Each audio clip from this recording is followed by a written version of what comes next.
Yes, still on this morning on ITV, your station of choice. Nationalism and You. Prince Chris Owani. Yes, sir. Nationalism and You. I am a full Nigerian. I believe in Nigeria, and I know it's my responsibility to build Nigeria. You are most welcome. Thank you, sir. This morning we will be examining a topic, and I considered it very important. Introducing my guest, Chris Owani is the convener of New Nigeria is Possible movement. Yes. We have several challenges. We have the need and necessity as a nation to evolve from people that sees themselves as bonded together by British fiat to a people united by common purposes, aspirations, and goals. That's true. So it implies that there is necessity for reconciliations. Reconciliations in this is a very broad spectrum. And you believe in Nigeria. What is the way forward? What is the necessity for reconciliation at this particular time? And how urgent should we do that?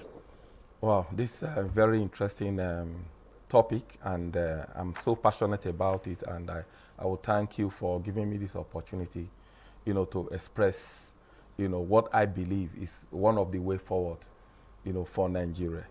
Definitely, as we know and as we have seen, we're a people, a great nation. Unfortunately, we are still lacking in so many things, so many ways.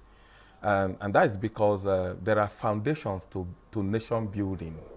And I believe these are areas we've not properly done our homework.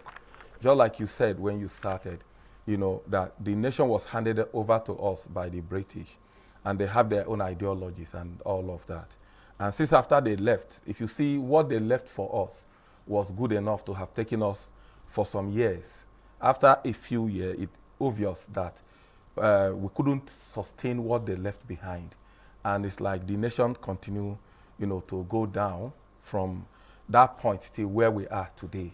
And that is because we as Nigerians have not been able to, on our own, design what we can call a nation we can call ourselves our own, a nation we can own.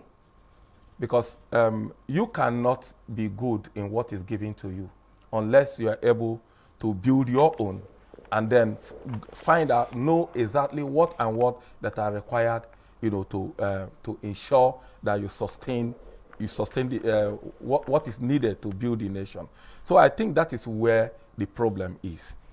From that point of our independence to date, it's like we've not truly built a nation we can call our own. We've not had people with the kind of ideology and who has what it takes to actually lay the foundation upon which the Nigerian nation can survive. All these challenges was what led to the civil war we had, and from that point till now, we're still hanging. Nothing was actually done to put behind us our past, because we've not been able to lay, for every nation there must be a vision. There must be a way forward, something that everybody can rally around to build on.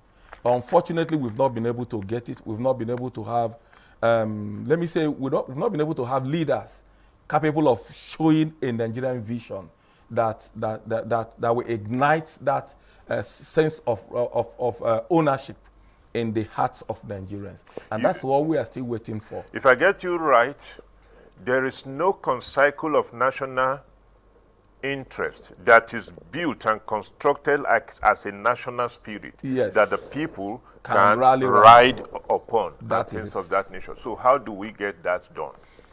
How we get that done is normally everything is about ideology. One, what do we want? Who is Nigeria? I keep saying this over and over, and I'm very sure I'm right about it. A nation you do not know, you cannot believe in.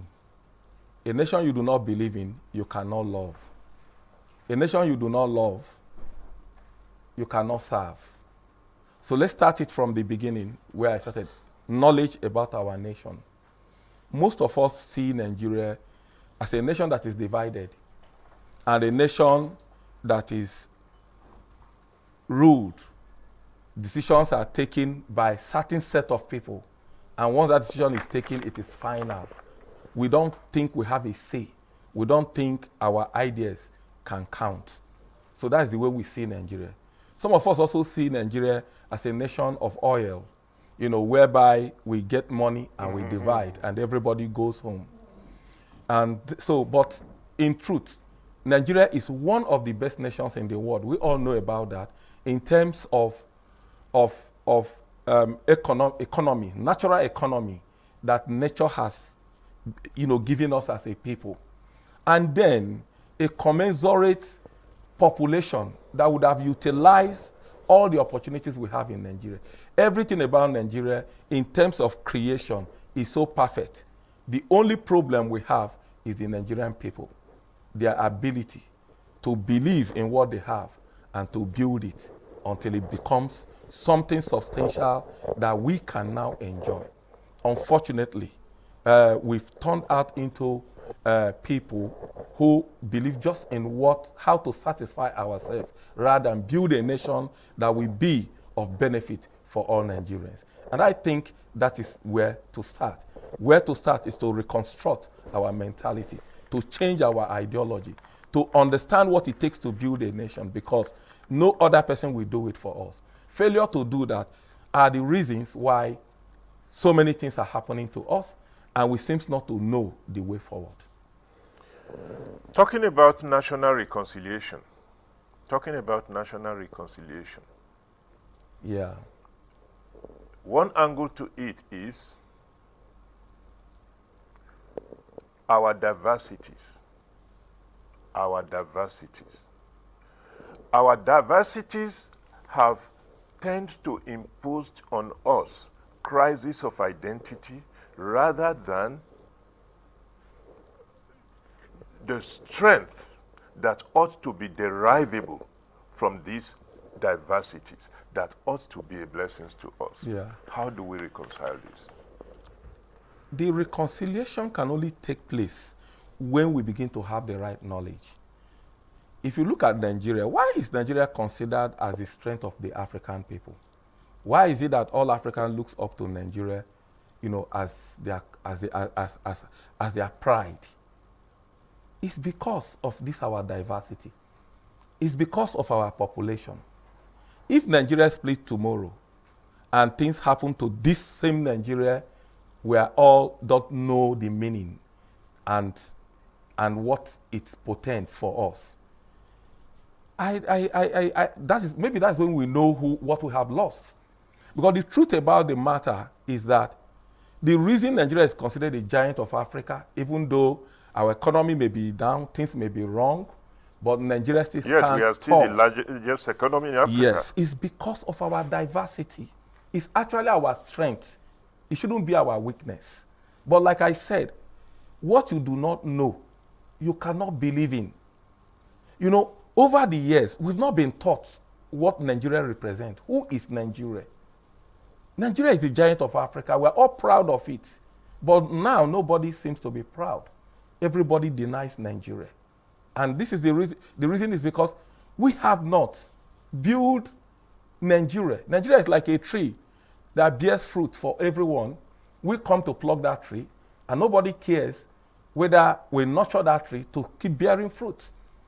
And it's like an abandoned tree. Nobody takes ownership of it. Today, let's take, for example, from the leadership to the least person. Nobody wants to agree he's making a mistake. Nobody wants to accept that things are wrong, because until you agree that there is a mistake before you can take a step to correct it. But unfortunately, I will say this with with all my strength. How is it that we are all doing what is right? Everybody in Nigeria is doing what is right, but everything is wrong in Nigeria. Now, taking into consideration the various agitations that are ongoing, Yes, sir. some calling for secession, some calling for dismemberment, our youth takes up arms against us. Yes. Some are burning police stations. Some are targeting our security forces for killings and things of that nature. Banditries all over the place. Are you troubled? Are you afraid? I'm troubled, but not totally afraid. The question is, why are our youth doing all this? Why these challenges? Why are they calling for secession? It's just because they are aggrieved. If there is a working Nigeria, I'm not sure there will be any meaning to what all this is all about. So they are angry that Nigeria they believe in is not working. And that is the only way they could vent their anger. And that is also because they were not taught about nation building. They don't even know how to go about it. Today, we're saying the system is so bad that we don't even know the way out. But the truth is that there is a way out. And that way out is passing on the knowledge that is required to transform Nigeria into what it should be, what she should be. So that is where we are. And that's why we think that there's no other way to go about it other than dialogue. Do you believe there is necessity for reconciliation? Yeah, that's where I was going to. That there's no other way to go about this thing other than dialogue. And that in that dialogue, it must be concise and it must be rich enough to provide the missing link, because there is a missing link. There are information the young people are supposed to have that they do not have. He said, he who has hope endures hunger. Even though today the nation is going through some challenges. Unfortunately, you talk about the young people, the information they're supposed to have and they are not have. Yes. But are you not more troubled that people who ought to be teachers of this youth, yes, instructor to this youth, yes, indoctrinators of this youth, yes, most of them also speak more violent, discordant voices, antagonistic voices, yes, instead of constituting a beacon of hope for the youth? Yeah, what's your take on because this? You see, these issues have lingered for a long time. Those who are leaders today, who are supposed to be the icons and the hope of the youth, also passed the same process our present youth have passed. They didn't have the right information. They were not given the right orientation for nation building. It's just like as I am today. When I was growing up, my dad used to tell me, we are poor, you need to go out there and be educated so that you can get a good job and fend for the family. So the vision of he defined my vision in a limited circle called my family. At most I can do is to think about my community.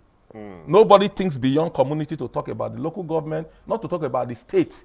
So Nigeria is a far, far distant place that nobody even think about, because to them, who am I to think about Nigeria? And that is why we find out that because there's no growth process through which leadership are born and made, anybody can be a leader in Nigeria who is never prepared, who never knew what it takes to build a nation. You talked about dialogue as the only way to go. Yes. And actually, people have been advocating and agitating for dialogue, and some even proceed to talk about restructuring and things of that nature. What nature and what mechanism or framework should we have in place for this dialogue? The major thing is, bringing Nigerians together, particularly, because my focus more is on the younger people who still have a future they could look up to. When you listen to some of the elders and our leaders, they feel that their time is past. But unfortunately, the youth they are saying to take over from them, they cannot see any hope from them. But the young people must be reorientated. But before that orientation can take place, before they can agree to be reorientated, they must see a vision. We're looking at creating a national vision that could accommodate the whole Nigerians, to see a future they are ready to live for. Because they still have, let's say, based on nature, the younger generation still have hope for the future. So these are the kind of people that will be able, to absorb the level of orientation that is needed, knowing that they have more than 20, 30 years to live again when they are incubated, with ideologies that will definitely define the way forward for Nigeria. They begin to live it out. And gradually, this set of people will turn into leaders that are capable of making the necessary sacrifice. What you have just you have just talked about is medium-term and long-term program of re-indoctrination, reculturing of our youth to believe in the country and things of that nature. Yes, but you will agree with me that right now, the political gladiators, most of them cannot be considered as youth, although some of them can be considered as youth also. Yeah. They determine what happens, whether these seemingly irreconcilable differences that is plaguing us can be averted so that it will not snowball into maybe another conflagrations, another civil war, or things of that nature, which underscore the theme that we are discussing, the necessity for reconciliation, the urgency for it, and the way forward. Taking this into consideration, what should be the immediate thing that we should do in order to douse tension? Okay, practically, I really want to speak to the heart of the Nigerian youth right now. And I will tell you why they are the solution. The people who are at the end of affairs now, they have certain challenges. And it's not also their fault. Let's take a look from our education system. Some of the people who are leading Nigeria today, the elders who are supposed to show the example, how were they educated? They had quality education, quite all right. But what kind of education were they given? Some of these people went to school without paying school fees. They never go through stress to go through education. And as they are coming out, jobs are waiting for them. They didn't go through any stress. So they were never taught of how to take up responsibility for the society. They were never taught. The society has always taken care of them. So you can't expect them at this point to begin to learn how to take responsibility. Juxtapose this with the young people. They went to school for you to get your JAMB at the moment. If truly you want, you have to read very hard. It's very competitive. Sometimes you don't have money to pay school fees. Some of these young people, they went through doing menial jobs to pay their school fees. The country never did anything for them. And after that, they have no job. Some of them have to go into doing some technical things in order to provide for their family. These are people, these are a group of young people who already have learned how to take responsibility. And that is why you could see in their heartbeat, they keep saying, we can. I know there's a whole lot of youths, other ones, who are not educated, who do not have the privilege. These are the ones they are using as thugs. But if you look at an average Nigerian youth, young people all over the world, they're still making us proud. And we have some of these people who could stand up for leadership in the nearest future.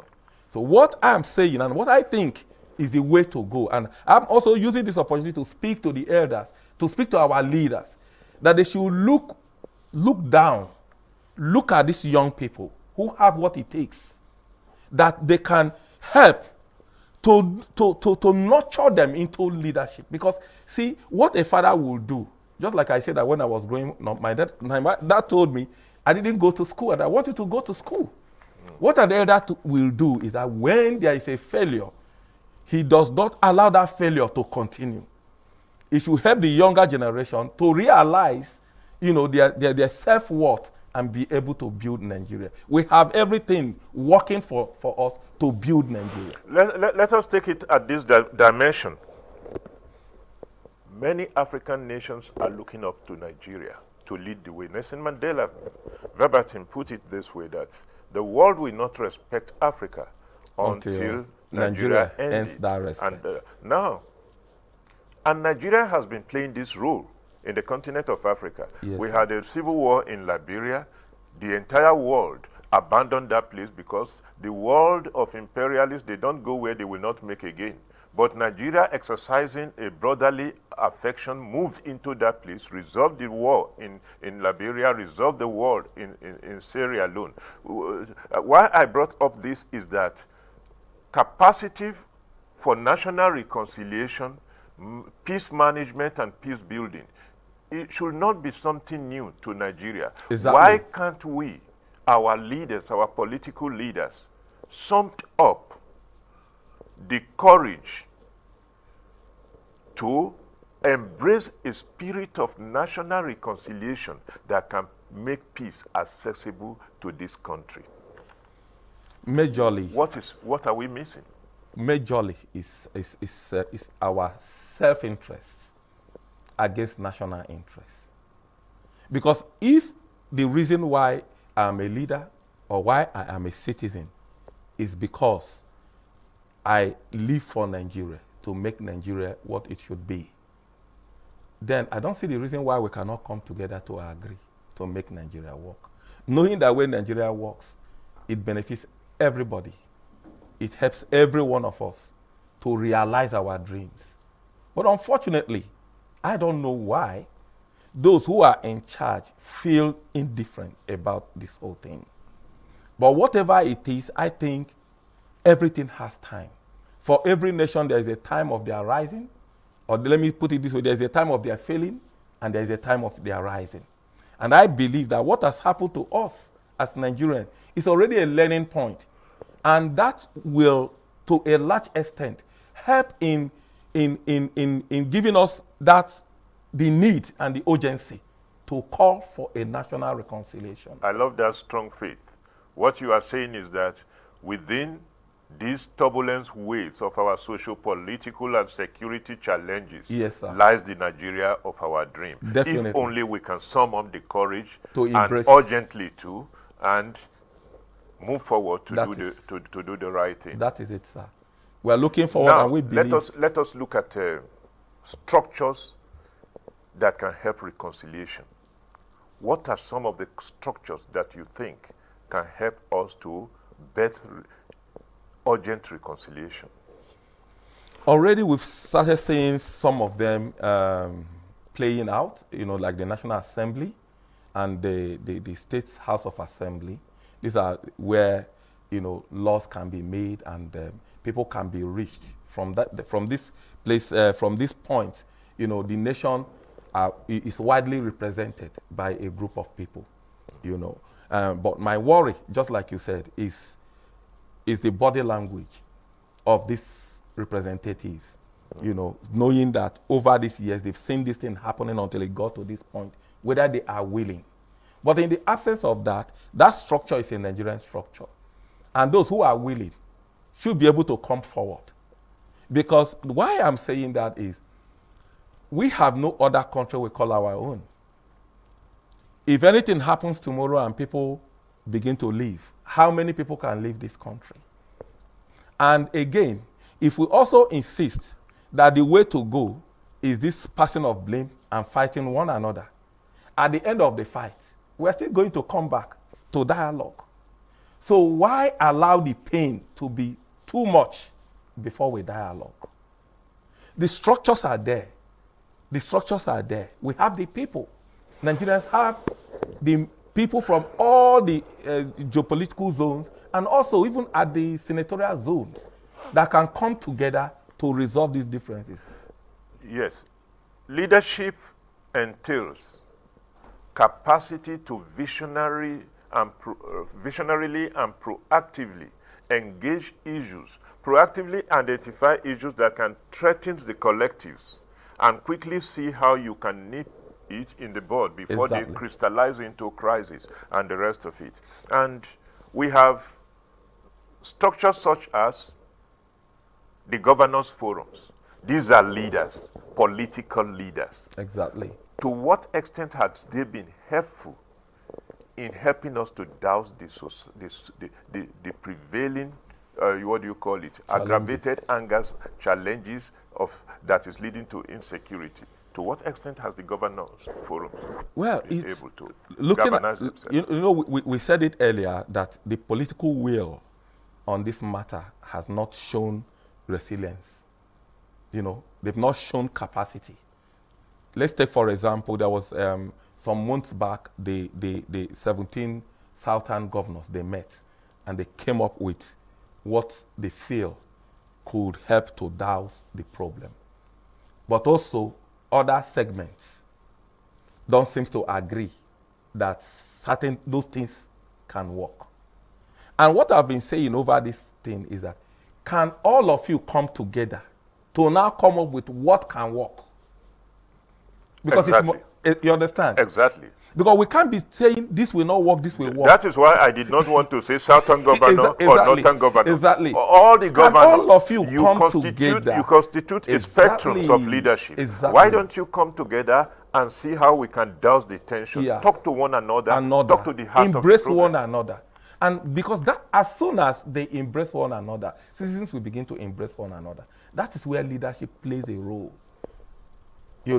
I am hopeful, that some of these talks here and there, some of these suggestions here and there could help to reignite a new ideology. What baffles me? What baffles me and gives me consensus is that when some of these governors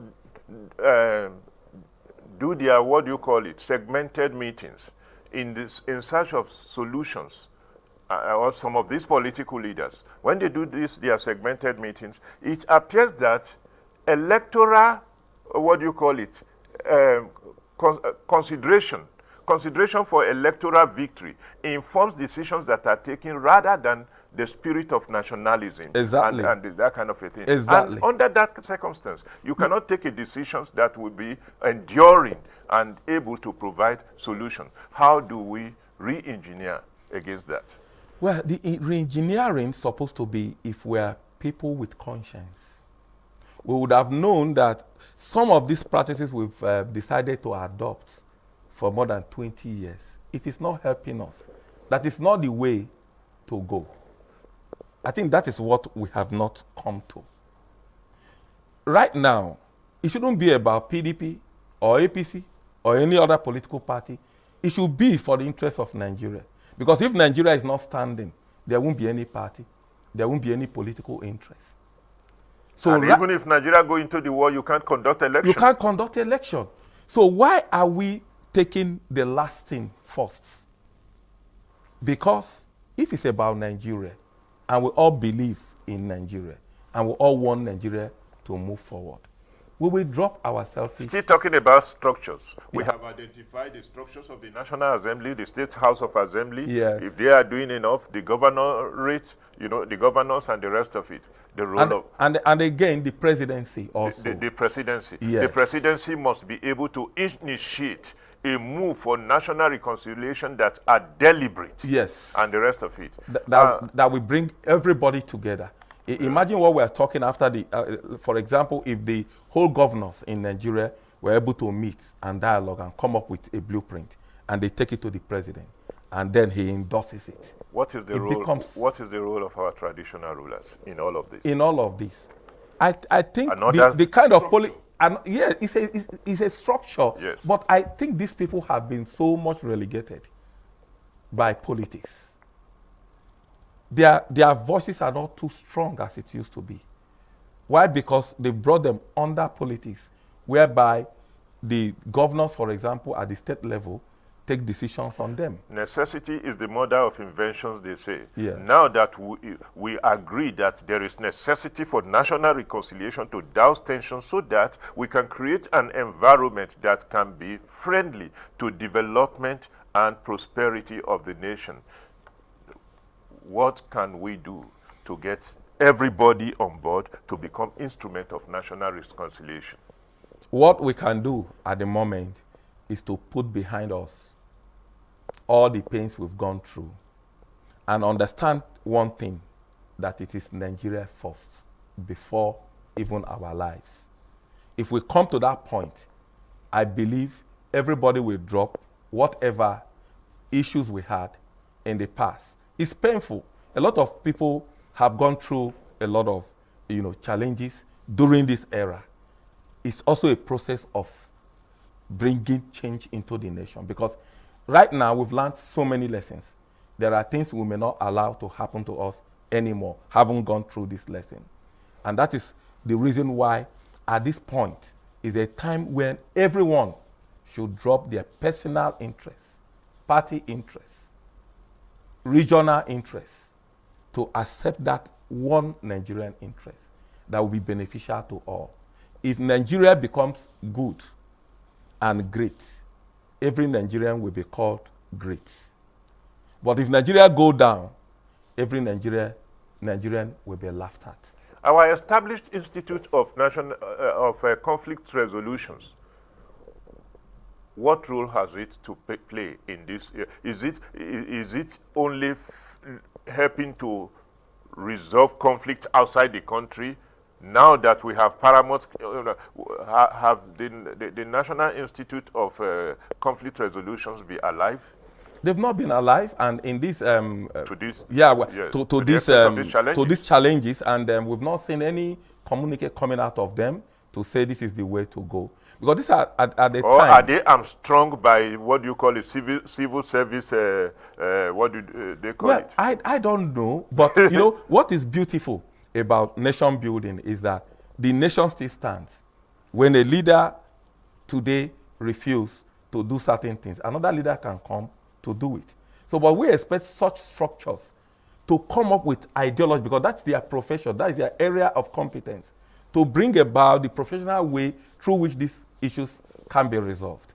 But when they are not coming forth. Something I know very clearly is that nature abhors vacuum. Where there is a vacuum, nature provides. So whatever we are going through now, we may not particularly be looking at the structures if they are not working, but we look out for Nigerians with the mind to bring about this change. Maybe when they come out to the stage to begin to implement, government may see a reason to say we are interested in this. So, as a man who believes very strongly in Nigeria and the convener of that movement, New Nigeria is Possible, yes, what is your last message to Nigerians and to our leaders? My last message to Nigerians and to our leaders is that the only way forward is to reconcile our differences. And we have what it takes to do it. We must show this, and that is the only way we can also tell the world a different story, that we truly love Nigeria and we truly, are people who are ready to bring change to our society. Thank you very much. We are rounding up Nationalism and You, and we have been talking with the author of the book, New Nigeria is Possible, the convener of New Nigeria is Possible movement. How far is that movement working? Well, the movement is doing very great. The moment, at least, I can assure Nigerians that we have credible people who have learned over the years to serve Nigeria with all their hearts. You are most welcome, and we hope that when we call upon you some other day, you will make yourself available to us. You have been wonderful. Thank you. Thank you, definitely. Nationalism and You, we are moving from this moment to examine Nationalism and You. I am a believer of Nigeria, and I'm ready to take responsibility for Nigeria. You heard it, and so you, the viewers out there, make yourself to pledge into that. It is our duties and responsibility to build a nation that what our collective aspirations and goals. We will be moving from this to taking a look at what the newspapers are saying today. Thank you.